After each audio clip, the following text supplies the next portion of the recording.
یہ اور وہ کر رہے ہیں ان کو فالو مت کرو, جو یہ اور وہ نہیں کر رہے ان کو فالو کر لو.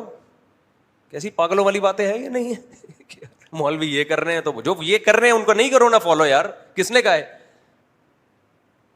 دیکھو یوٹیوب پہ مولوی یہ کر رہے ہیں, یوٹیوب پہ مولوی یہ کر رہے ہیں, تو بہت صحیح, نہیں بھی تو کر رہے. جو غلط کر رہے ہیں ان کو فالو نہیں کرو بھائی, جو غلط نہیں کر رہے ان کو. اب یہ نہیں ہوگا کہ مولویوں کو چھوڑ کر آپ نے پروفیسروں کو فالو کرنا شروع کر دیا. وہ خود تو ڈوبے ہیں صنم, تم کو بھی لے ڈوبیں گے. دین علماء سے ہی سیکھا جائے گا میرے بھائی, اور اس کے علاوہ کوئی آپشن ہے نہیں آپ کے پاس. کہیں اور جاؤ گے تو برباد ہو جاؤ گے.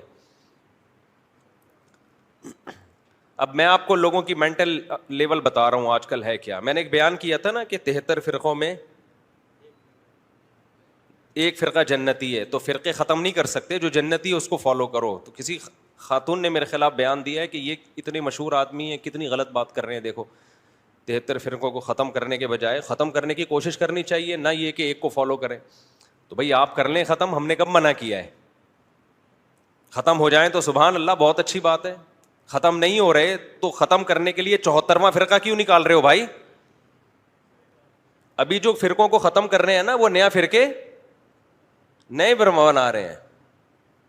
اور میں 20 دفعہ بتا چکا ہوں کہ صحیح فرقے کی پہچان کیا ہے. 20 دفعہ صحیح فرقے کی پہچان کیا ہے, یہ 20 دفعہ بتا چکا ہوں. صحیح فرقے کی پہچان یہ نہیں ہے کہ آپ کوئی خاص نام لگا دو اپنے نام کے ساتھ. صحیح فرقے کی پہچان یہ ما انا علیہ و اصحابی, قرآن کی وہ تفسیر ہوگی جو نبی نے کی, نبی کا جس پر عمل اور پھر صحابہ کا عمل. یہ علامت ہے جس میں نظر آ جائے وہ جنتی فرقہ ہے, چاہے کسی بھی نام سے ہو. تو یہ اہل سنت والجماعت میں یہ علامت پائی جاتی ہے, جن کو سنی کہا جاتا ہے.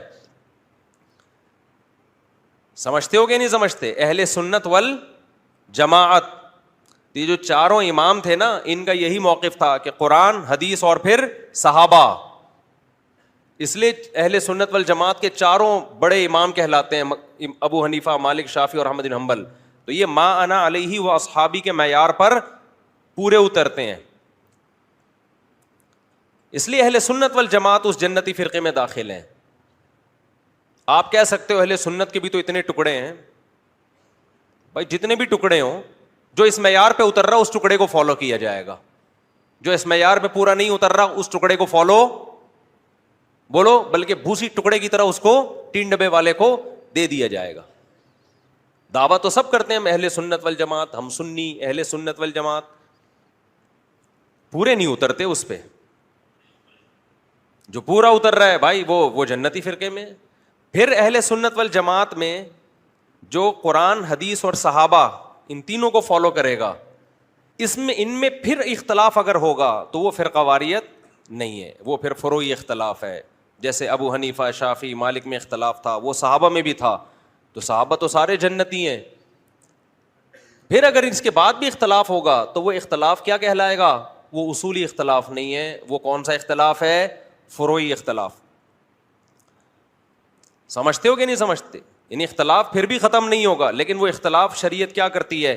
برداشت کرتی ہے کہ وہ ٹھیک ہے, اس میں دونوں فریق ٹھیک ہیں. جیسے بنو قریظہ کی طرف نبی صلی اللہ علیہ وسلم نے صحابہ کا لشکر بھیجا, حکم دیا عصر کی نماز راستے میں نہیں پڑھنا, وہاں پہنچ کے پڑھنا ہے.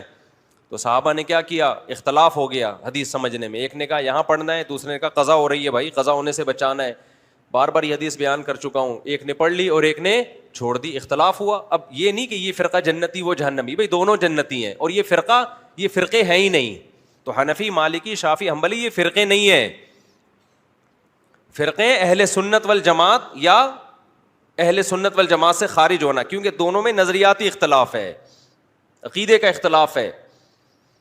تو امام ابو حنیفہ, مالک, شافعی, احمد بن حنبل کا جو اختلاف ہے وہ عقائد کا نہیں ہے, وہ فروعی مسائل کا ہے. سب قرآن, حدیث اور صحابہ کو حجت مانتے ہیں. ان کے علاوہ آپ کو اگر کہیں نظر آئے گا یا تو قرآن کی آیتوں میں تحریف کر رہا ہوگا, یا قرآن کو مان رہا ہوگا حدیثوں میں تحریف, یا حدیثوں کو مان رہا ہوگا صحابہ میں تحریف. تو تینوں چیزیں ملتی ہیں تو کیا بنتا ہے؟ اہل سنت والجماعت, جو فرقہ ناجیہ ہے, جو جنتی فرقہ ہے. پھر بھی اگر کوئی کہتا ہے نا میں فرقوں کو نہیں مانتا, آپ اس سے کہتے تم شیعہ ہو یا سنی ہو یہ بتاؤ.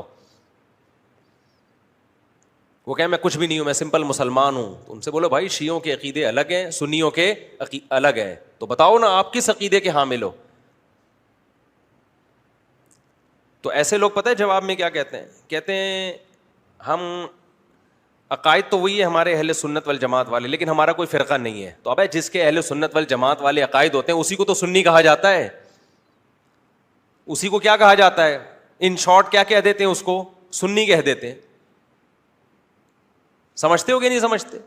پھر سنیوں میں جو بر صغیر میں کچھ سنی ایسے ہیں جو تیجا 40واں کرتے ہیں، ربیع الاول میں جلسے جلوس نکالتے ہیں، 11ویں شریف 12ویں شریف مانتے ہیں. کچھ سنی ایسے ہیں جو کہتے ہیں یہ چیزیں صحابہ سے ثابت نہیں ہیں تو ہم ان کو نہیں مانیں گے. اب سنیوں کی کتنی قسمیں ہو گئیں؟ 2 قسمیں ہو گئیں نا. تو لوگوں نے خود اپنی آسانی کے لیے وہ والے سنی جو تیجے 40 میں نہیں کرتے ان کو دیوبندی کا نام دے دیا، وہ والے سنی جو تیجے 40 میں کرتے ہیں ان کو بریلوی کا نام دے دیا. اب ہم یہ نہیں کہتے دیوبندی جائے گا یا بریلوی جنت میں جائے گا، یہ تو نام پبلک نے دی ہیں بھائی، یہ علماء نے تھوڑی وضع کی ہے نام، پھر مارکیٹ میں پھیل گئی یہ نام. اصل تو یہ ہے کہ سنی کون ہے، اہل سنت والجماعت میں سے کون ہے. تو اب یہ آپ فیصلہ کر لو کہ صحابہ کے طریقے پر کون ہے. جو صحابہ کے طریقے پر ہے وہ سچی مچی کا اہل سنت والجماعت ہے، جو صحابہ کے طریقے پر نہیں ہے وہ نام کا اہل سنت والجماعت ہے. سمجھتے ہو کہ نہیں سمجھتے؟ تو یہ بہت آسان حل ہے جنتی فرقے کو پہچاننے کا. تو باتیں آپ کروا لو لوگوں سے بیٹھ کے ہم فرقے نہیں مانتے، تو کیا مطلب کیا کرتے ہو پھر فرقے نہیں مانتے؟ تو کیا نتیجہ کیا نکلا اس کا؟ آپ تو نئے فرقے بنا رہے ہو. آپ کو چاہیے تھا جتنے صحیح ہیں نا ان کو بتاتے یہ والا صحیح ہے، اس کو فالو کرو. جب آپ نے یہ کہہ دیا کہ سارے غلط ہیں تو اس کا مطلب یقیناً یہی ہے کہ اب نیا بنا رہے ہو آپ. تو کم نہیں تھوڑی کر رہے ہو، اب آپ کیا کر رہے ہو؟ نیا بنا رہے ہو.